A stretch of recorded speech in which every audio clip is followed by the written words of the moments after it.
전미예수님, 강론에 앞서서 어떤 유명한 의사 선생님 이야기를 좀 하려고 합니다. 제롬 그루프먼이라는 의사 선생님이 미국에서 가장 신망받는 의사 선생님 중에 한 분이라고 합니다. 그분이 의사의 생각이라는 책에서 자신이 이렇게 신망받은 의사가 되는 과정에 대해서 설명을 하고 있었습니다. 그런데 그 의사 선생님은 오히려 유명한 의사라고 말할 수 없을 정도로 자신의 오류에 대해 솔직하고 깊이 있는 내용을 많이 고백했습니다. 짧은 부분이지만 좀 들어보시기 바라겠습니다. 진정한 의술의 시작은 의사와 환자의 정보 및 감정의 교류에 있고, 의사 역시 인간이기에 최적의 심리 상태를 유지할 필요가 있으며, 환자나 그 가족과 친구들이 의사와 진정한 파트너십을 이뤄내야만 꼭 필요한 치료법을 빠른 시일 내에 얻어낼 수 있다라고 표현합니다. 그러면서 마지막으로 의사는 가끔 환자의 필요보다는 자신의 심리를 반영해 나간다고 하면서 우리가 반성해야 할 점이라고 이렇게 이야기를 하고 있었습니다. 즉, 틀에 꿰맞추기, 어떻게 보면은 내가 생각한 것에 환자가 이럴 것이다 라고 이렇게 한다는 것, 그런 게 것이 바로 인식의 덫에 걸리는 것이 아닌가라는 생각을 해보면서 반성을 하게 되었습니다. 제가 이렇게 말씀드린 이유는 바로 오늘 복음에서도 이와 비슷한 상황이 나오기 때문입니다. 예수님의 부모는 파스카 축제 때 예루살렘으로 올라갔다가 다시 돌아갈 때 예수님을 잃어버렸습니다. 바로 그때 그들은 예수님이 일행 중에 있겠거니 하고 생각을 했을 뿐입니다.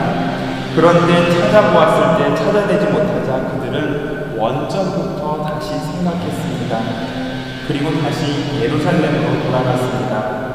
아주 짧은 이야기인지 모르겠지만 바로 여기에서 예수님의 부모님의 행동에 대해서 많은 것을 전해주는 것 같습니다. 모든 가능성을 열어두고 내가 가지고 있는 기존의 생각이 틀릴 수 있다고 하고 3일 동안 예수님을 찾게 되는 것입니다. 사실 우리는 길을 제대로 찾지 못할 때에는 계속해서 내 생각만을, 내 고집만을 이렇게 주장하면서 오히려 길을 찾기보다는 그 길이 틀렸다라고 이야기를 하는 경우가 있지 않나 생각해 봅니다.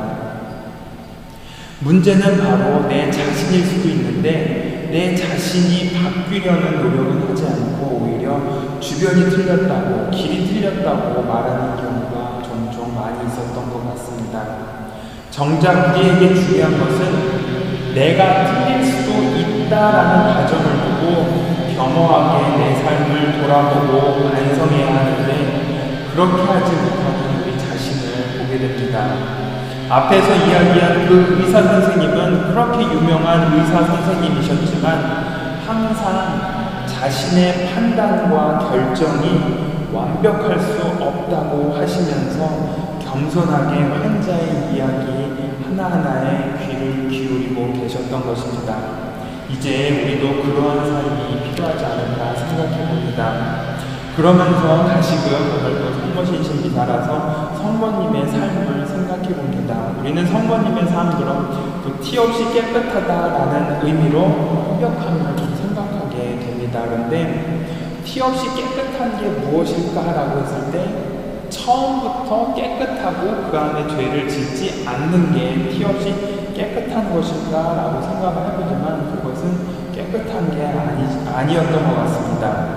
어떻게 보면은 항상 아프고 실패하고 또 잘못을 저질러도 다시금 돌아보자 하는, 원점으로 돌아가고자 하는 그 마음이 우리에게는 소중하고 그것이 티 없이 깨끗한 삶의 시작점이 아닐까라는 생각을 해보게 됩니다. 우리의 잘못 그리고 교만을 인정하고 다시금 원점으로 돌아가서 실패한 이유와 교만해진 이유와 그리고 고집불통의 이유를 찾게 된다면 우리도 성모님처럼 티 없이 깨끗해질 수 있지 않을까라는 생각을 해보게 됩니다. 그래서 다시 한번 어떻게 보면 우리는 원점으로 이렇게 돌아가야 되지 않나라는 생각을 하면서 어저께 성경 공부하면서 정직에 대해서 제가 이야기를 했는데, 그러면서 또 한 가지 이건 좀 물어보고 싶어서 그런 거예요. 같이 좀 나중에 나누고 싶은 건데, 정직하다라는 거는 내가 정직한 거잖아요. 내가 거짓 없이 살고 이렇게 하지만은 또 하나의 필요한 정직은 상대방이 어떤 말을 했든지 간에 그것을 내가 정말 있는 그대로 받아들일 수 있는 그런 정직한 마음이 필요하다라고 이렇게 이야기를 했던 것 같아요. 근데 그러다 보면은 이제 이런 생각이 들 수도 있어요.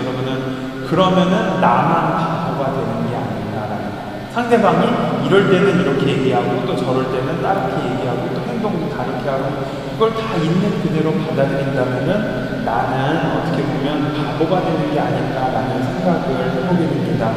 그런데 어떻게 보면은 바보가 되는 것이 아니라 있는 그대로 받아들이되 그것을 항상 깨어 있으면서 받아들인다면은 어떻게 보면 바보가 아니라 더 현명한 그런 행동이 되지 않을까, 처신이 되지 않을까라는 생각을 해보게 됩니다. 왜냐하면 그 사람은 정직하지 않더라도 그 사람을 바라보는 내 자신이 바보 같지만 정직하다면 언젠가는 어떻게 된다는 거죠?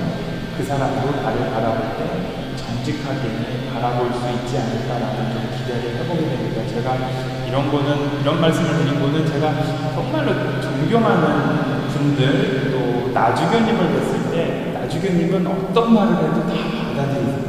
있는 그대로. 그러면은 나주교님 이런 거 우리가 거짓말인 것 같은 거 아실 텐데 왜 그냥 그래도 받아들일까라고 하는데, 나주교님은 어떻게 보면 그 모든 것을 있는 그대로 받아들였다. 그러니까는 나중에는 어떻게 되는 거죠?